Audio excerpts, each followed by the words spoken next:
pledge allegiance to the flag of the United States of America and to the republic for which it stands, one nation, under God, indivisible, with liberty and justice for all. Thank you. I'm going to call the school board meeting for Independent School District 544 to order. Our first item of business tonight is to establish a quorum. We'll turn to you, Clerk Missy Hermes.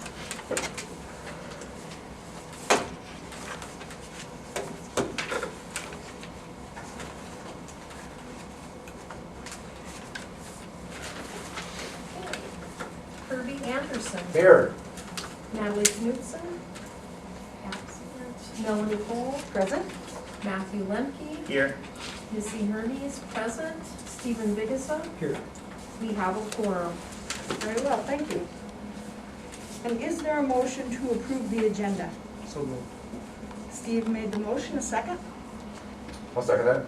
Thank you. Any discussion on the agenda? All in favor, say aye. Aye. Opposed, say nay. The agenda is approved. And we have something from Superintendent Drake. Yes, this is in recognition of School Board Recognition Week, which will be February 22nd through the 26th of 2021. Thank you to the members of the Fergus Falls School Board for being strong advocates for public education and responsible for communicating the needs of the school district to the public and the public's expectations to the district, along with establishing policies to ensure an efficient, effective school system. Thank you for devoting your knowledge, time, and talents as advocates for our school children. You're welcome. Thank you, Superintendent. Thank you. Glad you came in. All right, we have a resolution on acknowledgements. I'll read the resolution and we'll move forward from there. Congratulations to Matthew Lemke for his 20 years of service as a school board member. Matt was recognized by the Minnesota School Boards Association during their annual virtual leadership conference. So congratulations, Matt. Thank you. You're still a kid, I don't get it. I'll offer this resolution and move for its adoption. Is there a second? Second. All right, any discussion? And clerk, will you please take roll? You bet. Kirby Anderson. Yes. Melanie Cole. Yes? Matthew Lemke. Yes. Missy Hermes. Yes. Got it. Stephen Vigasa. Yes. The resolution is adopted. Very well. Cooking on high tonight. We have reports and correspondence from the various additional responsibilities of the school board members, and we'll start with Kirby Anderson. Yes, I will talk about the foundation and the finance committee. The 544 Education Foundation met on January 14th, and our the 544 Foundation currently has about $1.5 million in assets/equity. We also work as a clearinghouse for donations to various funds. So just a FYI, the community arena, there was about $8,000 that came through in December, and the turf/tennis donations were about $21,000. So and then of course, then eventually those dollars will make their way to different projects. Scholarship apps are now available both on our website and in the counseling office. So the senior classes can actively go out there if they would like. And we sent an alumni email out in mid-December, and just some interesting stats. 36% of the people that got that alumni email opened it, and of those, 22% of the 36% actually clicked down to move on down. So you can do a lot of follow-up on different things now when you do these emails. The Backcourt Club, we saw that today on our financials, and we'll mention that in the Treasurer's report. But the 544 Foundation contributed $5,000 grant towards an outdoor basketball court, if that so happens. The Kennedy display case out front, that if you haven't seen it yet, you'll see it soon. They'll have yearbooks out there that end in the number 1, so the 1991, 1981, 1971. So any of those classes that would have a some kind of a reunion this year, 10, 20, 30, 40, 50, and so on. So their yearbooks will be out in the display case. Hopefully, as people from the public come through the building for various reasons, they'll see those. The City Council of Fergus Falls is to determine the future of the Bigwood Event Center sometime either this month or next month. So we're kind of waiting to see what happens there as it pertains to the all-school reunion, which is about the only place in town where it's large enough and has the right facilities to have that reunion. A couple other things, we're doing I think the last thing is, we still have the main fundraiser will be the Legends Golf Tournament in July, on July 9th. I think just one other added thing was in December we picked up, I think 114 donations in December and for a total of almost $29,000. So that's a couple, $250 or so each. So a pretty good month for donations. And our next board meeting will be this Thursday at noon, and no board meeting in March. So that's all I have on the foundation, unless there's questions. And then on the Finance Committee meeting, the Finance Committee did meet Friday afternoon, and it was Matt and let's see, Natalie and I, and we met, and we'll talk more about what we discussed when we get into our work session, because we talked about budget assumptions. So we had a couple hours there where we kicked around things. So I'll just leave it for later. Okay. Any other questions for Kirby on his report? All right, well, moving alphabetically, I'll report on the Special Education Cooperative. We had our monthly meeting today, and as a routine portion of our meeting, the director, Shannon Erickson, gives us a bit of a background piece on something related to special education, just simply because the function of special ed is so complex and so strictly regulated, both state and federal.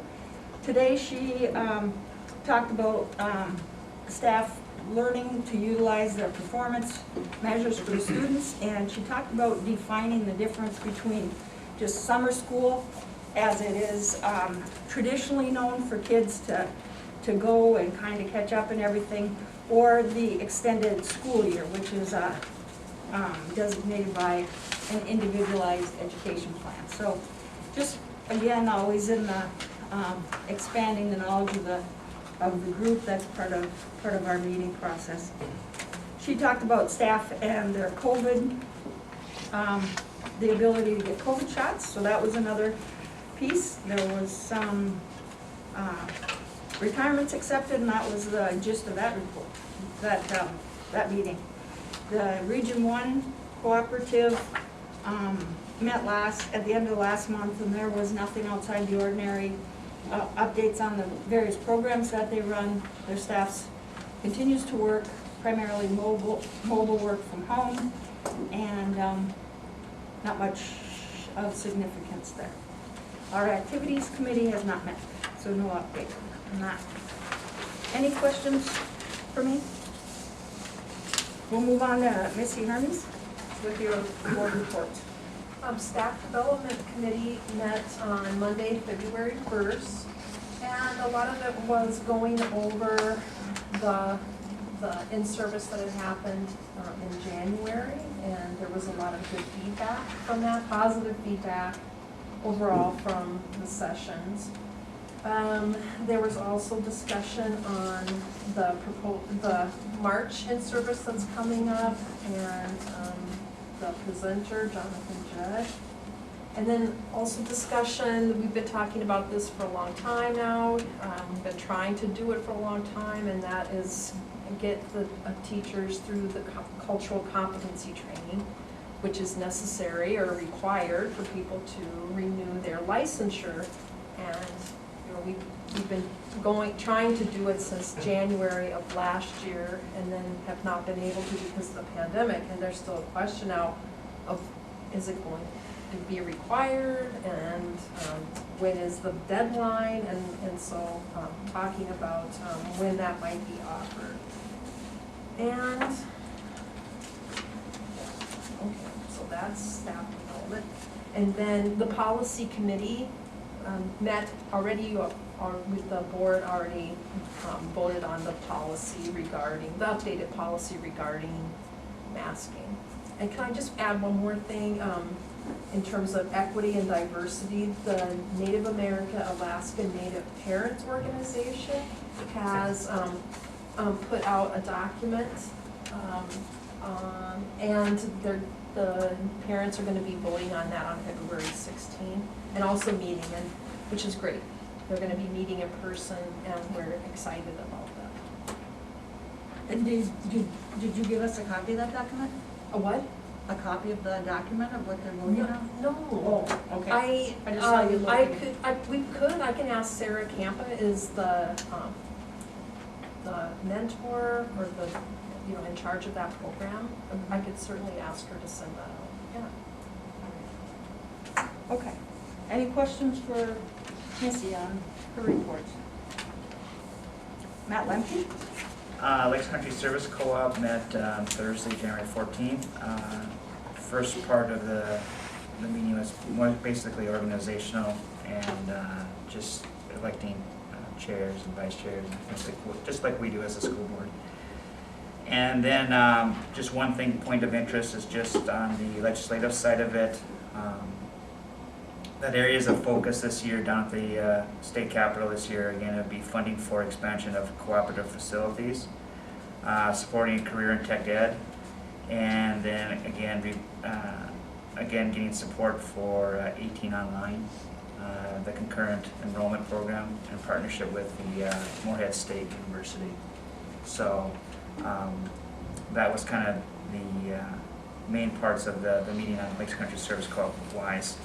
On the Minnesota High School League, I think most people have read about it, but they met Thursday, February 4th. And I know the big discussion was about the winter format for tournaments, for state tournaments. And they did come up with a proposal, and they did approve it to basically have a plan where they're going to have a 5-week run of state tournament events. And that will begin with dance starting on March 12th and then end with basketball championship games on April 10th. Just some of the uniqueness of the formatting this year is there won't be a third place game or a consolation championship or anything like that they've done in the past. It's basically you win or you go home, so all the way through it. So that is definitely unique. One other item that just to talk about that was brought up, not at this meeting so much, but at our school board association meeting, was that the just kind of the budget of how the Minnesota High School League is financed and how they operate. Their total budget's about $9.17 million is what was reported, and then out of that, the tournament tickets, the broadcast fees and sponsorships add up to be about $7.29 million of that. So that's where they get the majority of their revenue to operate the Minnesota High School League. And so because of that, of course, they've had to do some budget cuts and things of that, or reductions I should say, and try to streamline some of their things. And so it is interesting too, though, that the cost of the tournaments themselves is about $3.35 million, and the majority of that goes to rent facilities like the XL Energy and Target Center and the U of M. So there's definitely some expenses for them, that these larger facilities charge back to the Minnesota High School Leagues to be able to use those. So there was just some numbers that I thought were kind of interesting, just to what they've worked with and then some of the challenges that they're having this year too, just like everybody else. One thing that was also brought up that wasn't brought up this meeting though is, now again, this is just for boys volleyball, will be voted on by the Minnesota High School League this spring to see if they will have it, start to offer it as an actual sport for the following year, I would believe it would be for. Sanctioned sport by the Minnesota High School League. That doesn't mean that the CLC conference will start having boys volleyball in the spring, or that Fergus Falls was going to, but this is just a beginning because there is that going on. As a spring sport? Or? It's- As a spring sport. It is. Yep, would be a spring sport. Okay. And then the other thing that they talked about that isn't as glamorous, but still does affect the Minnesota High School League, is that they also approved to do a constitutional amendment to add 2 positions onto the board of directors for the, to be appointed by the MASA, or the Minnesota Association of School Administrators. This has to be voted on by all school districts, and so that will be taking place between February 22nd and March 5th, about adding 2 more positions onto the board. For, And, can you just give us a snapshot of the discussion, pros and cons? I don't necessarily, I think what I have heard is that some of the, I think the, in particular the MASA had felt that the administrators hadn't necessarily had an opportunity to give their voice as much, and they would rather, to be able to be appointed onto there, at least they have a way to come through and have and give at least their perspective, is what my understanding about it is. So I don't think it's a negative thing. I don't think anybody spoke up against it. Let's just put it that way. So I think it's just to get more voices to the Minnesota High School League. And I think it was, and again, I would, just because of where it's located and everything else, is I'm sure it was more of a metro area that they felt that they needed a little bit more of a voice. So anyway, that's just something that's coming up to be voted on, and that's coming up that they will be voting on. And that's all I have to report. All right. Any other questions for Matt? Moving right along then, Stephen Fergus.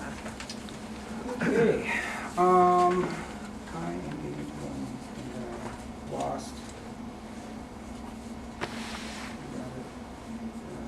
Okay, so I think I'll report on the curriculum review. So it was social studies and English this time around, and I have lots of notes on this. There's a lot of things that they offer. I'm not going to go through every note, but one thing I found that was interesting is the amount of different types of classes that social studies covers, with the electives and everything, things like Psych 1 and 2, college psych, sociology, there's American government, economics, world history. Social studies was pretty huge, and it's something that I forget out of regular school for it's a testament to some of the skill sets of these teachers too, that are teaching 3 different types of courses within the social studies. It's kind of cool. I did ask them about the potential, the curriculum changes, standards coming up for social studies, and they haven't really looked at it a whole. They have a committee that looks at these things to kind of react, and I know this time around they're asking for feedback, but they didn't have much to talk about it yet. I mean, just because they've only done the first draft, I think. I guess just waiting that second draft to come out. As far as trips go, the European trip's canceled. They're still planning on going to DC in June. And I don't know if it's like the band trip where it'll be kind of a game of chicken to see who flinches first to refund the money or to cancel the trip, or but we'll see if that still happens, depending on the state of the virus and how many people are vaccinated and things like that. Let's see. On the English side of things, one thing that they do inside the English, the digital citizenship that we've talked about is usually wrapped into the English curriculum, and it's kind of, there are some mini units that are done, but they're trying to wrap these ISTE standards inside all of their classes to help these kids understand how to portray themselves online, and it's one of those things. It's kind of like a mantra. Everything you put online is permanent, and things like that. So that's interwoven into the curriculum. One thing that the ninth grade did, is they dropped AR. And I think no matter who you talk to, some people love AR, some people hate AR. But this year they went to like an independent reading with an online journal, and Jen Tilke was reporting. She said that actually she's had some really good results from it, because this online journal is set up in a way to make it so they can't really fake reading the book. Like you have to kind of show like your progress through the book, which I think is a great way to read. And one of the criticisms of AR is it kind of makes you choose. You can't read this book, you can't read that book. This is more open, and she does make them choose different genres and things like that as well. So that was kind of fun to hear about that. With the kind of did just a report on how the distance learning is going. This is 7th and 8th grade. Some kids are thriving. Some teachers got the opportunity to rework some of their units. Trying to scale down. Kids are still struggling. We all kind of know that a lot of kids are struggling with the distance learning. So that's something that hopefully it won't be an issue here soon. They all have appreciated the one-to-one Chromebooks. It's been very, very helpful.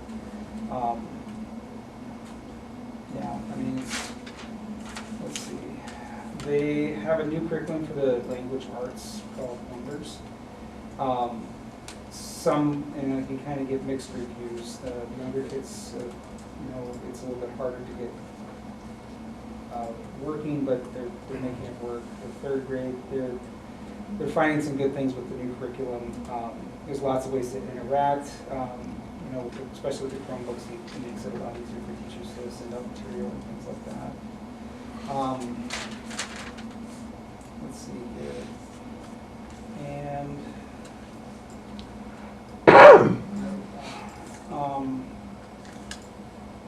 a lot of it's getting into the weeds of the little things that they're doing. They are on the, back to the social studies, the meeting was kind of back and forth, but back to the social studies, the younger grades are doing some field trips, which is nice. They've gone to the fire station, to County Historical Society. And some business partners are actually providing some connections, like Harmony Studios is coming in and doing music lessons, and trying to get them out into the community and see different types of culture out there, I guess. Let's see. That's pretty much about it. On the legislative side of things, Governor Walz came out with his education plan, something called Due North. In a nutshell, there's 7 areas of interest that he's focusing on, is making sure that our students have met, their needs are met during and after COVID, that the kids continue to receive a world-class education, that they get to learn in a safe environment, that they're working with caring and qualified teachers, expanding access to students of color and Indigenous students, expanding access to students in greater Minnesota, which is great, and then finding funding for the 21st century education. And he's got bullet points for each one of these items. I mean, that's pretty much what everybody would want. I would think, these 7 things. It's not. One thing that is kind of bubbling up as a theme is that they want to have schools to have a little more autonomy to do what needs to be done to allow students to thrive. So we know our district better than people at the Capitol just because they're not here, giving us the ability to, I guess, change things around as far as maybe budgetary, or maybe it's a pupil count. They're looking at different things to make it a little easier for districts to be more flexible in what we can and can't do. One of his proposals for the budget is to increase revenue by taxing the wealthiest residents and redirect that more towards lower income families. He's looking at providing an additional $749 million to education. A big part of that is to help kids catch up by expanding, from this year, expanding some summer programs, mental health, support programs in the community, helping the schools with the gap in funding. He wants to increase the funding formula to 1% and 2.5% in the next couple of years. Doing more with mentor programming for teachers, increasing, money for lower tax bases. And again, this will probably get hashed out and cut up at whatever, but that's his proposal. There are a ton of bills being introduced every week. We're saying about 500, so it's hard to really kind of keep them straight. But there's a lot going on, and this year really, I guess, has shown us the things that need to be adjusted. In the education system, this is probably one of the big glaring, most vulnerable areas of our state that we need to maybe change how things are funded and whatnot, in case something like this happens again. On the federal side, not much in terms of education other than we all know that there's a COVID relief bill that's 1.9 trillion that's being proposed by the Biden administration. Of the 170 billion is slated to go to K-12 schools, colleges, and universities in the state. But who knows if that's how much we'll be getting out of that. The 170 billion is a lot of money, but we have 50 states, and a lot of them are more populated than us. Who knows how much we end up getting, and then who knows how much of that goes to Metro versus us. So, yeah, a lot of words, but that's about it for my reports. All right, any questions for Steve? Just, could they, on the Wonders curriculum themselves, I know we did it on, the professional development was done online, right, this year, because of the COVID-19. Was there any discussion about, after now having it for a year, to bringing somebody back in, now that they've gone through a year to, maybe now that they have had a year under the belt, to be able to answer those questions to them more? They talked about that, but when they said, I think it was this one, when they were saying, Jeff, that they were, the training on some of these was great when they had someone in, but COVID has caused it to be more in a group setting, and you ask a question and it's not very, there's 50 other people in the classroom asking questions, so you kind of get drowned out. But they would like that, yeah, they would like more training on that. It's just a matter of whether the company's willing to come in due to the virus, but I think that's what they're saying. Yeah, the training lumped all the grade levels together is what I understood, and yeah, it was somewhat challenging. yeah. Okay. But before they'd be kind of like a classroom. They would be sitting at a computer and somebody would be walking around helping them out. But just like everything else, it's COVID. What do you do? So, but hopefully next year. And then that DC trip, that's it's middle school, right? That's ninth Ninth graders? Yeah. Okay, Yeah, and but- that's not done as part of a class, it's outside of the class, right? Is that my understanding, if I remember right? It's really expensive, so it's outside. I know it's outside, right? Yeah. There's not much for scholarships, honestly. But It's you get personal fundraising, right? Yeah, personal fundraising is what we do. And they help you with that. They help you get ideas of how to do that, I guess, but they don't offer the scholarships. That's all question. Yep. Thank you. All right, thank you. And we'll turn to you, Superintendent Gray. All right, good evening. First are some thank yous. I'm going to take this off so I can project a little better. First are some thank yous. Last week was National School Counseling Recognition Week, and do want to thank them for all their hard work.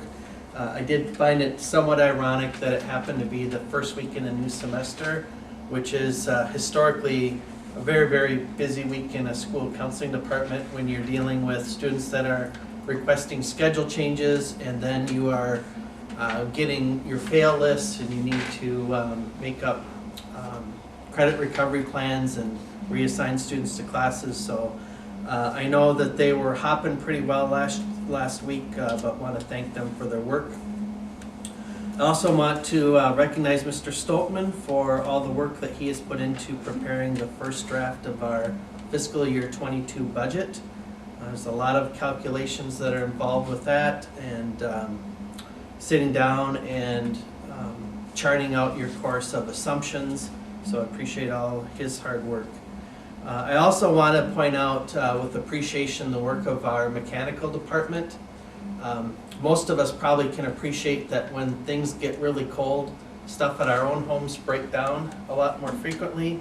The same is true for this facility or these facilities as well. We had frozen pipe over at Heritage this morning. We had some compressor issues that affected the heat in a couple of our other buildings, KSS being one of them. We've had the ongoing issue with the chiller that feeds the hockey rinks. So they've been very busy lately, and their work is much appreciated. A few notes of congratulations. Want to point out a couple AAA award nominees. Noah Tarzan was selected as the AAA Fergus Falls male nominee.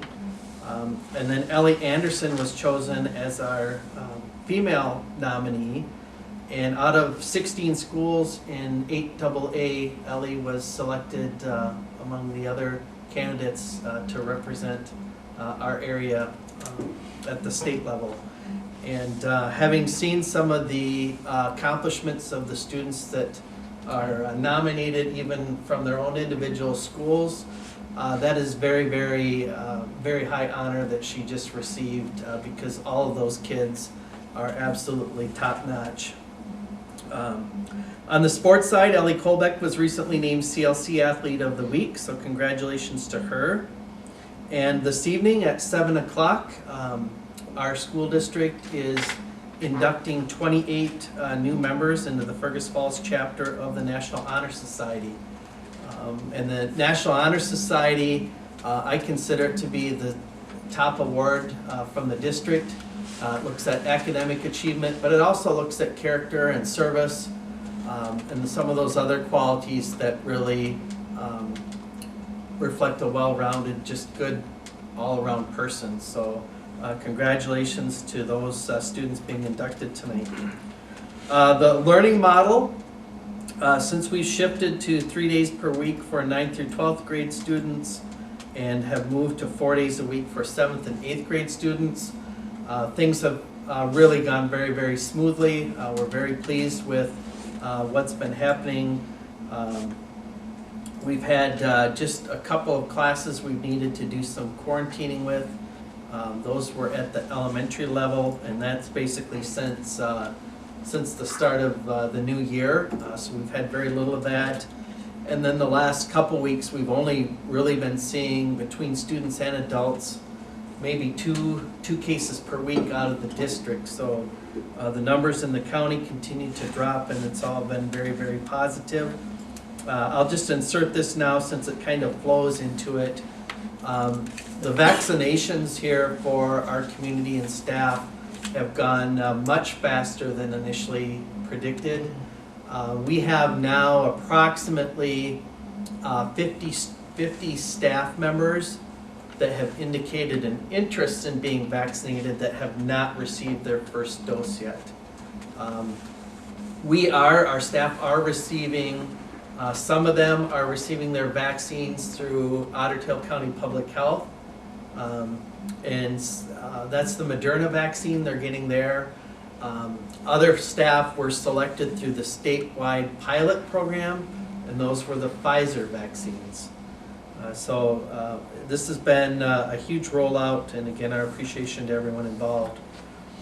The number of 9th through 12th grade students who have selected 100% distance learning has dropped. That's now sitting at 115 students. In grade 5, we have 22 students doing 100% distance learning. Grade 6, we have 18. Grade 7, 21. And grade 8, 22. These are some initial impressions. We're still gathering the data on the academic impact of COVID-19 distance learning on first semester passing grades. So initial impressions are that we have slightly more students fail one or more courses than in a normal year. And that those that did fail a course failed more courses than in a typical year, if that makes sense. So slightly more students failed a course, and of those that failed, they failed more courses than we would have seen out of that group in a typical school year. And then as a percentage, the number of students who failed one or more courses was significantly higher if the student was a 100% distance learning student. So the antithesis being if you were face-to-face, you were less likely by percentage to have failed one or more courses. On the facility side with Lincoln School, tried to keep the board abreast of the ongoing saga with the marmoleum tiles. I just got an update again late this afternoon that I did forward on to you. The company, the manufacturer now, has basically come out and said we recognize there was a quality problem with the first 2 batches. The plan is to send batch number 3, and assuming that looks good, what they want is that they want basically those tiles to climatize for 7 days in the environment that they will be installed. They want that environment to be at 40% humidity, and they want the temperature to be at 65 degrees is what we're anticipating. So Comstock is taking some measures to try to make sure that that environment can be created and maintained. Because of the climatizing period, that is going to put Sealand in a rather difficult situation of trying to get everything installed by that February 26th substantial completion date. I know that Rich will do the very best he can for us. He's very cognizant of our preferred timelines, but he will do the best we can, and then we will have to be somewhat flexible potentially in seeing this through. It's certainly no fault of Comstock's, it's no fault of Sealand. It is what it is, and we have to adjust to it, basically is what's going on. I have been in contact with Melissa Amundsen with our Otter Preschool and Sue with Children's Corner, so both parties are aware that there could be some deviations from that February 26th move-in date. We did have some water pipe issue again, Heritage this morning. That was resolved by late morning. So appreciation for the work that went into that. We did conduct a survey of staff to try to get some feedback on facility or amenity improvements, and also some feedback on how to best recognize our staff. So we had lots of good information there. As part of that, one of the things that we've started, and my thanks to Leslie Knudsen for coming up with the template, is a staff profile. And so employees will have the opportunity of filling out the template with the profile that tells us a little bit about their role in the district, their hobbies, their interests, their family. It's an opportunity for their colleagues to write positive comments about them there. And then we will pick 3 or 4 each week and distribute them throughout the district as a way for us to get to know and appreciate one another. We will have a meet and confer by the end of February is the plan. At least one item on that agenda will be discussion on the fiscal year 22 calendar. So that's on the docket. And then tomorrow I will send out at least a preliminary invitation to people, and we'll try to work out a date and time that meets the needs of most on the facilities committee as part of the strategic planning process. So with that, I will close and take any of your questions. I think it was interesting to note today, on a 14-day average, there's a website that posts that we were 224 back right before Thanksgiving, about the 15th November. Today it was 10.9. When we had our last board meeting in August, we set our instructional model based on the fact that we had saw an incline, and we were under 10 at that time. By the time we started school, we were about 12, which is what we're now. So since November 15th through today, we're down 95% for the active cases in Ottawa County on a 14-day average. And we've had our K-6 in all the time. Minneapolis just put pre-K and kindergarten in on Monday for the first time this year. And they got 1st through 5th grade like sometime later this month maybe. So it's a credit to everybody that's done everything they could do to keep our kids, especially our youngest kids in school. Good job of dicing up those numbers, Kirby. Yeah, that is just really refreshing to hear. We are the, right now, at that number, we are the 7th lowest county in Minnesota. There's 87 counties. Great. There's only 5 counties under 10, and we are, the 7-day outlook is that we'll probably get just below and then maybe around low. So it's a good place to be. That is great. It's a long way from being, what, second highest in the country? Yeah, according to cases or yeah. something like New York that. Times, yeah. According to the Took us all at one Mr. Yeah, according to the New York Times. Yeah, Okay. yeah. There you go. Well, thank you for all the reports. We'll continue on with general consent items, and for consideration in this motion is approval of the minutes from January 25th, our last board meeting, and then we'll consider approving the bills and treasurer's report. So, Kirby, what do you got for us there? I met with Blake and with Matt before this meeting, and we did review the bills. As far as our numbers go, our general fund is up about $100,000. Our food service is also up about that amount. Kind of a slow month as far as bills go. We had some money that went out to Comstock. I did earlier mention the $5,000 that flowed. It was just a flow through from the foundation to the backcourt club for the outdoor basketball courts. We had some iPads that also came through from the foundation. That was $5,268 that covered some Apple iPads. We had some more water fountains, and we're about done with those. Our snow removal has been down a lot this year, which should be a big surprise. So that's been a bright spot. We did another $2,600 in lighting upgrades, and of course we'll see that come back in our electric bills. And Matt and I were glancing at our electric bills, and we'll probably do that again someday to look a little more detail and compare each building against similar buildings and maybe those building against a year ago, and then look at the temperatures and associated things and what the differences were. Special Ed Co-op came through, mentioned Editor Power, and I think that's all. Okay, Okay. Thank you, Blake, again. all right. And then we'll have our HR director, Elaine Jenke, talk about our personnel moves.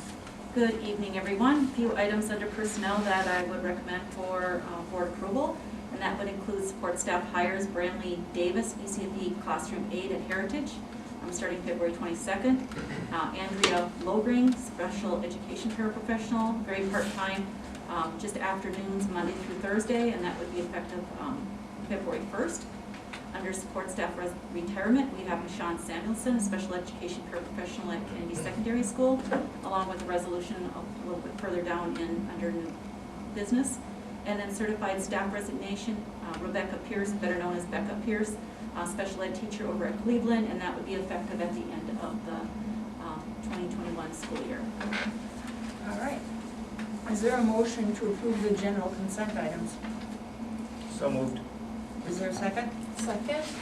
And any discussion on the various items here? Hearing none, all in favor of approving the general consent, say aye. Aye. Opposed, say nay. All right, that's approved, and we'll move on to new business, where I seek a resolution to call for bids through National Insurance Services for life and long-term disability insurance. Will someone make that motion? I'll make that motion. Thank you. Is there a second? Second. All right. And is there more for us to know about this business manager, just time to, Every 2 years, we go call for bids, and National Insurance Services is our agent, and they're the experts on all the plans that we have, and they do a great job of helping us out and find the best rates possible. all right.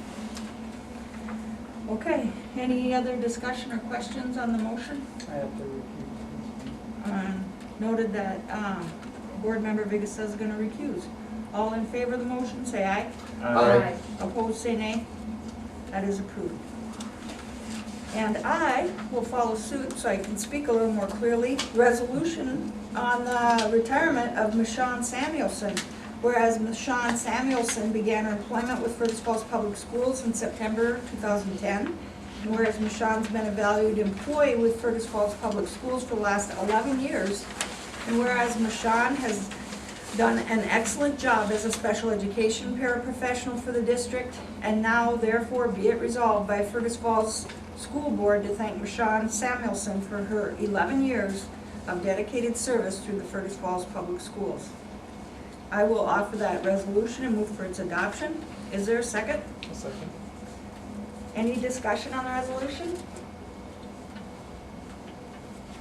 All right, hearing none, then I will call in the clerk for a roll call. Melanie Cole, Yes. Matthew Lemke, Yes. Kirby Anderson. Yes. Stephen Vigasa, Yes. Missy Hermes, yes. The resolution is adopted. Very well, thank you. That concludes our regular agenda tonight. We will stay as a board and hammer out the budget, see just exactly how much work our business manager put into it, and start talking about finances. So it's that time of year. We'll talk about facility rental fees, and our board will meet again here on February 22nd at 5:15. Is there a motion to adjourn? So moved. And a second? Second. Any discussion on adjournment? I think in the meeting notes here it says we'll meet in the audit committee room, but it'll be either the audit committee Oh, or in here. yeah. Yep. Here or there, okay, thanks. I mean, probably there's a reason those infection rates are low. There you go.